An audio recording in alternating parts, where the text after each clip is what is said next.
Hello, so we're back. Hi everyone. We're Nutritious Meets Delicious, right? Absolutely. And what are you? I'm delicious. She's nutritious. Yes, so we're excited to talk about this holiday time, this Thanksgiving time. And we've been actually putting some meals together for some people, and we've been kind of paying attention to the ingredients. And so our whole segment today is we wanted to talk about some of the ingredients that you don't need to purchase, that you can make yourself, that's actually going to be better for you and is going to taste better, and you're not going to get a lot of those genetically modified foods that you get when you go to the store and buying these canned goods and preservatives and all of this stuff. So take it away, Chef Andrew. So next Thursday, Thanksgiving. It's the one day that we all throw in the towel and we say, you know what, today's the day I'm eating everything. And you know what, whereas Kay and I might not agree with that philosophy, but I'll tell you what, if you're going to give yourself one day a year, fine, go ahead. But I'll tell you what, if you're going to do it, at least try to take care of yourself that day. Yes. You can eat all of everything you want, but the thing is, the things that we buy, that we prepare on Thanksgiving Day, whereas they are traditional, folks, they're full of just lots of bad stuff. Yes, and we're going to go through that, right? Yeah, and what we're here to tell you today is to make the things that you buy in a can, things you buy in a box, it's an easier way for you to make them yourself and take the bad stuff from here way down to here. Okay, and you say, well, Chef Andrew, you know, I have all this going on. I don't have time to do this and this and this. I'll tell you what, that's why you have kids. So I'm the first to say, how do we make it so simple? But I've been watching you, and you have made it simple. Like, I could do this, not that I would want to do it without you, and not that I don't have to, but it is that simple. So where are we going to start? Yeah, so we're going to start with savory. We're going to start with the main table, and we're going to start with a side dish. We're going to start with cranberry sauce. Sounds simple, sounds easy. Buy the can, open it, pour it in a glass. That's what I've always done. Okay, why don't you let them know what's actually in that can? I didn't know how bad that was until I started reading the ingredients, and it's full of corn syrup and just all of the stuff that's toxic to your cells in your body. And I will tell you that you're going to feel bad 2 to 3 days after you eat this, when it's so simple to just buy the cranberries yourself, right? What did we buy? We bought these cranberries right here, the ocean spray. Yep. So when the first person walks through the door and says, hey, is there anything I can do to help you? You know what? You bet. Right here. So a simple cranberry sauce is cranberries, water, and a sweetener. Now, whether that's coconut sugar or honey, email us at nutritiousmeetsdelicious@gmail.com, and I'll give you the specific recipe. But I'm going to tell you right now, it's 2 cups of fresh cranberries, 2 cups of water, 1 orange squeezed and then dropped into the water cranberry mix. Let it simmer for about 30 minutes. Now, if you're feeling ambitious, get a zester, put some orange zest in there so that we get some of those essential oils. Put some pureed ginger, about a teaspoon, in the mix. If more ambitious. What? What is that? Well, we have the cranberries and we have the oranges, but for the sweetness, we're going to do a cup of honey with the 2 cups of water and 2 cups of cranberries, and we're going to do a tablespoon of coconut sugar. Yes. And then what I was going to say was, if you're feeling more ambitious, you can put a stick of cinnamon in there. Oh, that's right. Just let it simmer. Just let it simmer, and then when it cools, it's going to look just like this. We made this out of exactly what we told you, and this looks, it's tart, it's sweet, yes. It's got the tang of the orange, it's got the spike of the ginger. It's really good, and I usually am not a cranberry person, probably because it's out of a can, but when you made this and I tried it the other day, it's really, really good, and it's good with that turkey. It's good by itself, and it was so simple to make. So we don't have to do all this corn syrup and just grab cans because we're in a hurry. We can literally make this more healthy and make it taste good. Right, remember 2 cups of fresh cranberries, 2 cups of water, 1 cup of honey, a tablespoon of coconut sugar, 1 orange squeezed, zested if you like, a teaspoon of ginger, and 1 stick of cinnamon if you're feeling more ambitious. Just let it simmer for about 30 minutes. You'll be good to go. Yes. So moving on, are we going to talk about our sweet potatoes next? We are. So the next big thing where just all of the bad stuff comes in is candied yams, aka sweet potatoes, with marshmallows on top. Oh my gosh. So real quick, sweet potatoes and then there's yams. So what's the difference? A yam is a variety of sweet potato. Okay, they come from the Caribbean. So you see yams and then you see sweet potatoes. It's the same thing, folks. Yam is a brand of sweet potato. Interesting. Okay? And the way that we make ours and the way that anybody makes theirs is boil them, mash them, butter, pumpkin pie spice, nutmeg, cinnamon, some butter. More butter. Yeah, Kerrygold butter, of course. Butter. Grass-fed butter. And that's fine because sweet potatoes, we fully support. But where people kind of go awry is the topping of marshmallows. Yes. Oh my Folks, marshmallows is one of the top 5 things you should never eat. Right here, never, never, never. We give it to our kids with s'mores and we put it on our sweet potatoes. I used to put it in my hot chocolate. But guess what it is? This is just one little puffy bit of corn syrup, straight corn syrup. The absolute #1 ingredient in marshmallows is corn syrup. Yes. It's genetically modified. It's just pure toxin that's not going to do anything to help you. And really, honestly, I mean, marshmallows don't taste all that good. Right. They're okay, but we can make this taste good without the marshmallows. How are we going to do that? Tell you what we're going to do. We're going to create a meringue. Okay, we're going to do egg whites and honey. And you get the same effect. So here we have 2 egg whites, and I say 2 egg whites. This is another thing. When somebody walks in, can I do anything to help you? Absolutely. Here's your egg whites. Here's the honey. Here's coconut sugar. I'm going to show you what to do. But I will tell you that when you go to make this meringue, in the egg section of your grocery store, you'll see a little carton of just egg whites. Yes. Buy that. Use those. The reason why is because not everybody is extremely efficient in cracking eggs. Mm-hmm. If you get the smallest bit of egg yolk in your egg whites, they will not froth. So go for the straight egg white carton, and all we're going to do is tell them to put it in a bowl and start whisking away. You make that look so easy. Put my hand in my head, make it look really easy. How long do we need to do this?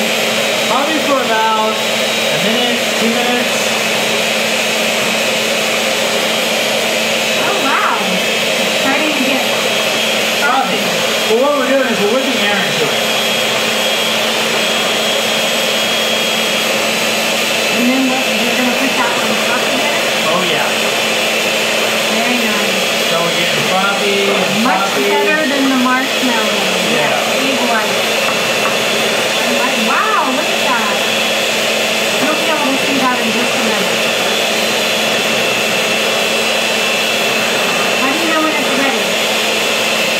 So what they tell you is whip it to stiff peaks. Now, what does that mean? I'm going to tell you one thing what that means. So when you pick up your beaters. Oh, it kind of just. So those are soft peaks. We want stiff peaks. When we want to pick it up, the peaks don't do anything. They just stand straight up. Okay. And that's just egg white. Oh, you're about to put. Yeah. Coconut sugar. So how do we make it sweet? Coconut sugar. Our favorite coconut sugar. It's low glycemic. You're not going to get a lot of those extra calories from the sugar. So right now we're going about 2 egg whites to about 2 tablespoons of coconut sugar.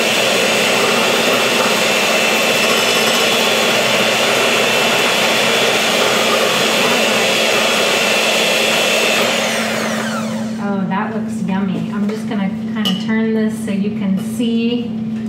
Wow. See, look, stiff peaks. Not falling, not doing anything. Yeah. It's like Twin Peaks, but different.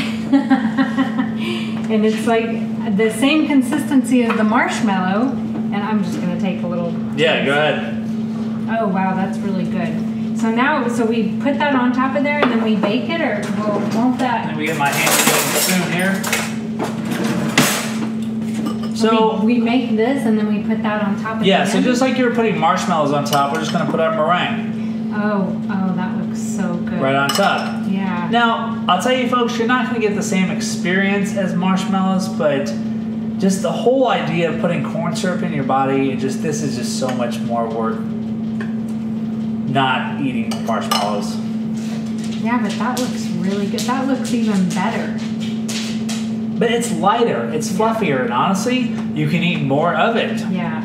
Because it's light. That's calling my name. Eat more of it. Especially on Thanksgiving Day, because that's all of our goals. Yes. And we're not going to deprive you of that one day a year that you're like, this is my time. I'm having an eating championship with myself. And see if I can win. I will tell you that one of the #1 hospital visits is from overindulging. So we want to be careful. Let's pick our battles. Let's find the things that we like. Let's enjoy Thanksgiving. It is a day that we can enjoy with our friends and family. But you don't want to make yourself so sick that you end up in the emergency room. That's not fun. So I always say pick the top things you like. Have a little bit of each. But you don't have to stuff yourself. Really. Because there's always leftovers. That's right.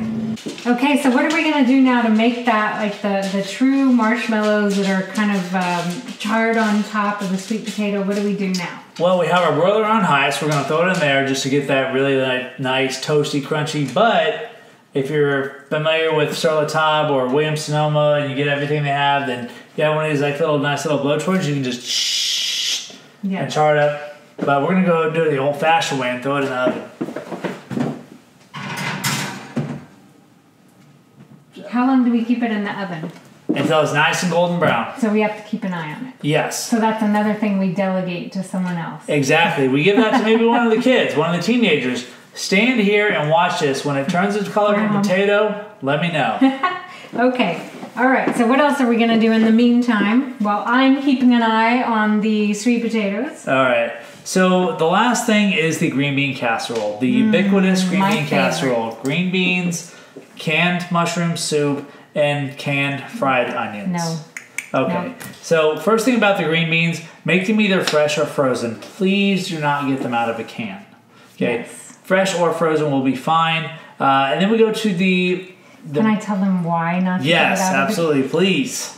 Please, can I? Because the last time that I had green bean casserole was years ago before I knew all the junk that was in the cream of mushroom soup that you get in a can. And thank you now that I can make it actually healthy because it is one of my favorites for most of us. So the can of the cream of mushroom soup has, first of all, it's genetically modified. It does have wheat. It has maltodextrin in it, and it does have MSG. So a lot of things that are going to make you feel not so good after you eat it, probably for days afterwards. And what you don't know is that these foods disrupt our DNA long term. So it means that it ends up causing illnesses and all kinds of things, and even cancer. It causes our cancer cells to start proliferating and we all have cancer cells. We want them to stay dormant. And so these kind of foods are going to activate that process. So we don't want to eat these things that are going to make us have illnesses further down the road when we think, oh, I just had it a couple of times. Well, that couple of times adds up. All right. As I'm supposed to be watching the sweet potatoes, actually they look good. I think it's time for them to come out. I think it is too. Where's my handy dandy? We have right here. I can smell it. It's ready. Wow. I think that looks just like the marshmallows. What do you think about that, folks? Yay! Love it. Love it. Not only that, it's sweet, so you're not going to be missing anything sweet from the marshmallows. It's light. It's fluffy. You can eat more of it. You're not going to get bogged down with the whole marshmallow hangover, if you will. Corn syrup hangover? Right. Yes. So that means I get to eat that later, right? Yes. Okay. That is all yours. All right. So back to our green bean casserole. Right. So we're back to showing you how to make your own cream of mushroom soup and how to make your own fried onions. Easy, and not so much you making it, but maybe preparing it and having one of your guests / kids / in-laws / whoever make it. So come on back to the kitchen, we'll show you. All right, so here we are. The better version of the ubiquitous green bean casserole. So we've got our fresh green beans blanched, which means put in boiling water for about 30 seconds, put in ice water, chilled, all the grain is excited and then set. So here's your green beans. Now we're going to do the cream and mushroom soup. So we're going to start with some butter. Oh, wow. We're hot.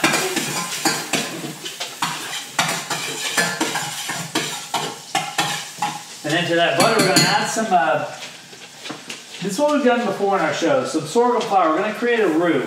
Our favorite, yeah. R-O-U-X. It's a combination. Now, we use butter and sorghum flour. You can use oil and sorghum flour. You can use any other type of, you can use brown rice flour.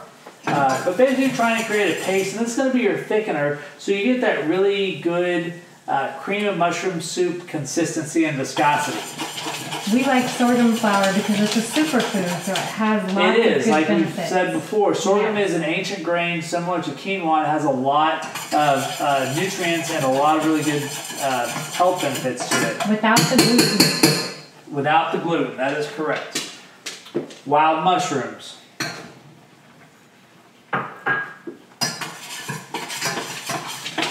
So do you let those just kind of cook down, the mushrooms, to where they're cooked? For a little bit, for about maybe 30 seconds or so. Okay. You see here we've got the mushrooms are now kind of covered in the roux, which is fine because we're going to go with vegetable stock next, and that's going to pick up all the roux and the mushrooms, and it's going to help thicken the broth. That's what the sorghum flour does, right? That is correct. All right. I'm learning.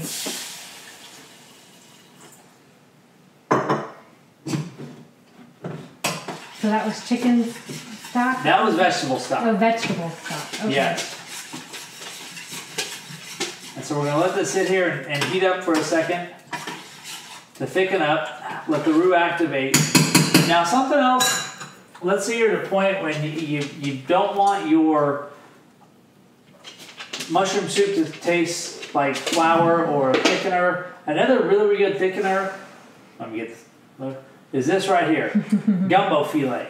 Gumbo filet is what people in New Orleans and Louisiana and Creoles and Cajuns, what they use to thicken their gumbo. All it is 100% ground sassafras leaves, but they're very absorbent and they thicken stews and soups very shortly. You see today when you watch your cooking shows, you have xanthan gums and guar gums and all the Ultratex 3, all these chemicals that you can use to thicken things, but this is an A#1 natural, all natural thickener. What is sassafras? Sassafras is a plant. Okay. Actually, sassafras is also what you use to make root beer. Oh, yeah. Interesting. Did not know that.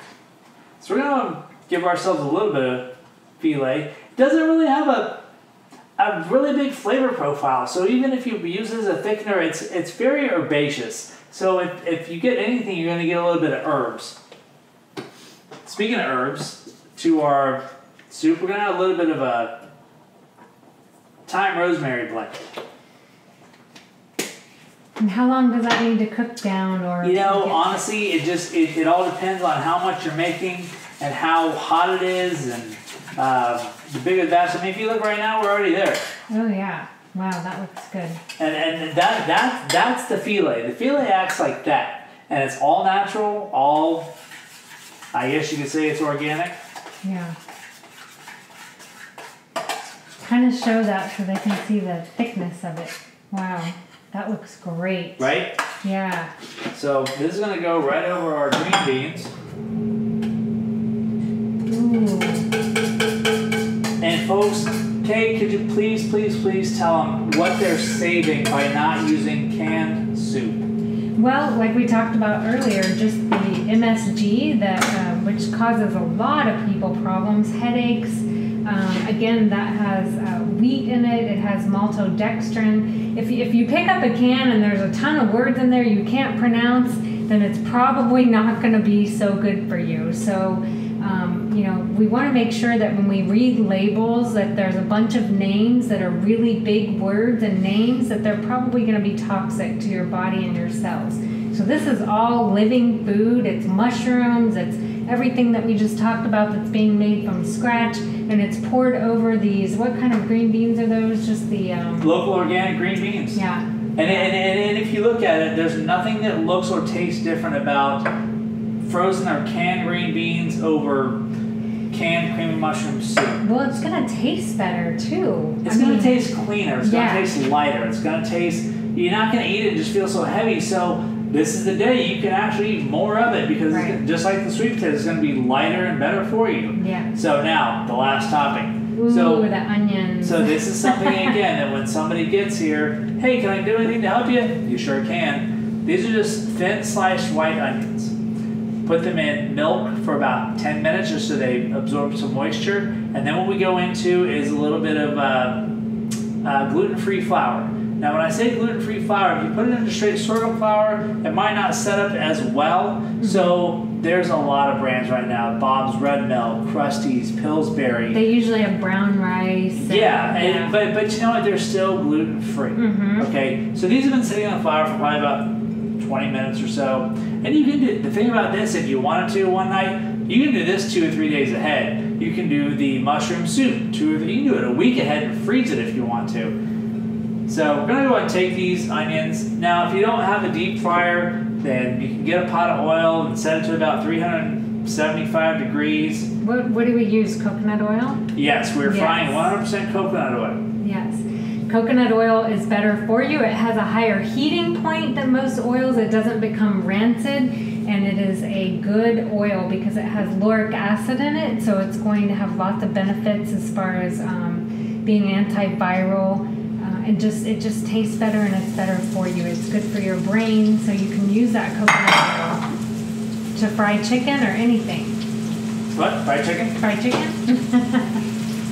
Which, if you don't know, at Redbird Pharmacy, that's our number one seller. Is we have gluten-free fried chicken with a gluten-free sorghum waffle. Yes. So if you've never had fried chicken and waffles because you're celiac or you're gluten sensitive, come see us. Yeah. We'll set you up. All right, so we're gonna let these fried onions go for till the same as before, till nice and golden brown. So you put those on top, and then do we bake it after that, or is it done? You know, to be honest, you can go either way. Mm-hmm. It's ready just like that. I mean, everything is cooked, everything is hot, everything is ready to go. But if you want everything to kind of meld together, you can throw it in the oven, 325 degrees, maybe 15, 20 minutes. Okay. It's when you use all of the processed foods before, then you really need to bake them for them to activate whatever chemicals and whatever is in them. That just sounds bad. I know. But, and we always say anything's easy if you know how to do it. But folks, if you email us, I will send you specific directions on how to do this, but not for you to how to do it, for you to give it to your guests to know how to do it. All right, we're set. Onions are fried. So all these recipes they can get online, right? We need to wrap up this show. So our YouTube is Where Nutritious Meets Delicious. Look at that. That is beautiful. So Where Nutritious Meets Delicious. And what is our whole thing? We're going to save the world one bite at a time. Thank you.